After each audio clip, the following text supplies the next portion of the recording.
কুমলীয়া ঔটেঙাবোৰ বেছিকৈ আনিলে বেয়া হৈ যায়, সেইবাবে আমি এইদৰে বীজটোৰ পৰা যদি এৰুৱাই ফ্ৰিজত ভৰাই থওঁ তেতিয়া কেইবাদিনলৈও ঔটেঙাখিনি ভাল হৈ থাকে। দাইল নিদিয়াকৈ বনোৱা সুদা ঔটেঙা, ঢেকীয়া আৰু সৰু মাছৰ জোলকণ খাবলৈ বৰ সোৱাদ লগা হয়।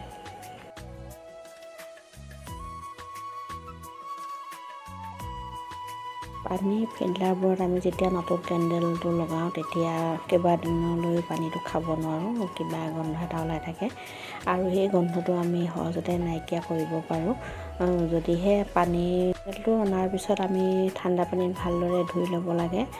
চাৰ্ফ চাবোন দিব নালাগে, এনেই ধুলেও হ'ব। তাৰপিছত আমি কেৰাহী এখনত সৰহকৈ পানী লৈ তাত 10-15 মিনিট যদি আমি ভালদৰে উতলাই দিওঁ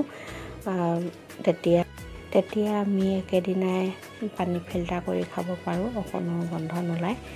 আৰু পানীটো উতলাবৰ সময়ত তাত লাগি থকা নটকেইটা আমি এৰুৱাই থৈ ল'ব লাগে। তাৰপিছত আমি ভালদৰে উতলাই দিব লাগে।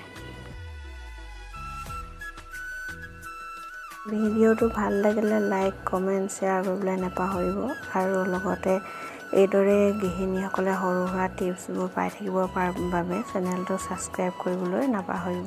ধন্যবাদ।